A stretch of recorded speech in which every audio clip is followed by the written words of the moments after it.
Hello दोस्तों, मैं विशाल एक बार फिर आपके channel Vishal neurotherapy and IBS घर में आपका स्वागत करता हूं। तो दोस्तों, आज मैं बताना चाहूँगा कि आईबीएस पे या पेट रोग पे कुछ चर्चा करना चाहता हूं कि दोस्तों आप जो है तरह तरह के मेडिकल स्टोर, तरह तरह के बड़े बड़े हॉस्पिटल, बड़े बड़े आयुर्वेदिक, बड़े बड़े होम्योपैथिक इलाजों में आप करवा रहे हैं, तो कहीं से भी आपको रिजल्ट नज़र नहीं आ रहा है। आप अपने घर को मेडिकल स्टोर बना रखे हैं। तो ये जो आप बार बार इंडोस्कोपी, क्लोनोस्कोपी, अल्ट्रासाउंड तमाम चीजें करवा रहे हैं, आप अगर जान पा रहे हैं कि कुछ भी नहीं निकल रहा है, तो आप जान जाइए कि आपको आईबीएस है या पेट रोग आपको हो चुका है। जिससे कि आपको आईबीएस में या पेट रोग में आपको यह करना है कि सबसे पहले आप जान जाए कि आपको आईबीएस है, तो आप मेरा योगा जो बताया हुआ है, योगा और डाइट चालू कर दीजिए बिल्कुल। उससे आपका ये होगा कि पेट में जो है और पूरे बॉडी में ऑक्सीजन लेवल अच्छा रहेगा और बॉडी में ब्लड सर्कुलेशन भी अच्छा बना रहेगा। जब तक आप ट्रीटमेंट नहीं ले पा रहे हैं तब तक आप इसको कीजिए, जो है योगा और डाइट फॉलो कीजिए। और आप ज़्यादा निगेटिव मत होइए। ज़्यादा निगेटिव होंगे, आपका सबसे बड़ा हथियार निगेटिव अगर हो जाएंगे तो आप फिर नहीं बच पाएंगे, आईबीएस से निकल पाएंगे। आपको सबसे पहले तो पॉजिटिविटी रखना है। आपको ये रखना है कि मैंने देखा है कि नौजवानों को आजकल ये आईबीएस या पेट रोग हो रहा है सबसे ज्यादा। तो ये तमाम चीजें जो आत्महत्या कर रहे हैं या एकदम जूझ गए हैं, एकदम हताश गए हैं कि आईबीएस ठीक नहीं हो रहा है, तमाम तरह के बड़े बड़े हॉस्पिटल में दिखा लिए हैं और तमाम तरह चूरन दवा खा चुके हैं, कोई भी आराम नहीं मिल रहा है, तो आदमी हिरासी जाता है। तो इससे मैं यही कहना चाहूंगा कि आप हिरासी मत, आप नेगेटिव मत होइए।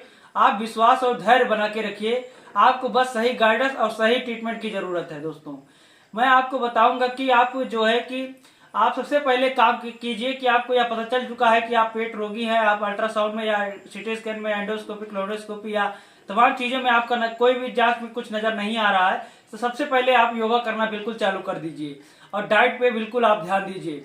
उसके बाद अपनी नाभि भी चेक करिए। नाभि भी चेक करके आप अपना उस पर थोड़ा बहुत अपना योगा करके उससे बनाए रखिए ब्लड सर्कुलेशन और ऑक्सीजन को बढ़ाइए।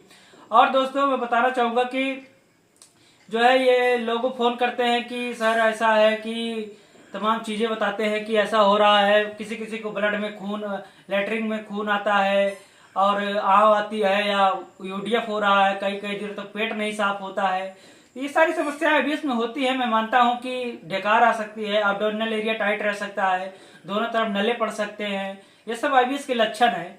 तो दोस्तों, इनको आप डायग्नोस कीजिए, आप समझिए और उसके बाद अपना आप सलाह कीजिए कि आपको क्या करना है।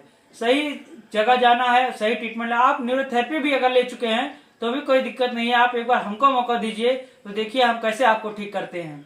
तो दोस्तों, आपको यही करना है कि किसी के बहकावे में नहीं आना है। तमाम लोग यूट्यूब पे फराड बना रखे हैं कि इतना पैसा दो। ध्यान रखना है कि सबसे बहुत इम्पोर्टेंट है कि आपको सही जड़ को पकड़ना है, सही दिशा को आपको पकड़ना है। सबसे पहले आपको डायग्नोस करना है कि हम लोग यही करते हैं कि सबसे पहले जड़ को पकड़ते हैं। आपका आईबीएस है एक्चुअली कैसे, नाभि से है कि पेट से है कि माइंड से है, तभी जाके हम लोग इस आईबीएस को क्योर कर पाते हैं, पकड़ पाते हैं और इस आईबीएस से निजात पाते हैं।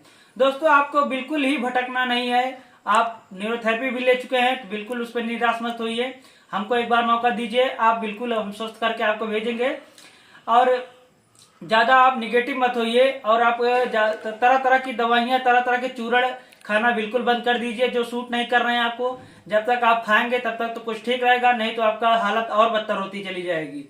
दोस्तों, और आप जांचें जो करवा रहे हैं तमाम चीजें, तो जांचें आप करवाना बंद कर दीजिए। आपको पता चल चुका है आईबीएस है या पेट रोगी हैं, तो आप बिल्कुल ही अपना धैर्य बना के एक बार आप न्यूरोथेरेपी कराइए। न्यूरोथेरेपी में यही है कि आप जैसे ही आप योगा कर रहे हैं, ठीक है, योगा करके डाइट करके आप करके बनाए हैं ब्लड सर्कुलेशन और ऑक्सीजनेशन आप अपने बॉडी पे अच्छा किए हुए हैं, फिर भी आपको यह है कि अगर परमानेंटली आपको आराम लेना है, योगा से तो परमानेंटली नहीं सोल्यूशन मिल सकता है क्योंकि राहत ही रह सकती है, मगर आपको परमानेंटली क्योर करना है आईबीएस को, तो आपको न्यूरोथेरेपी कराना ही पड़ेगा।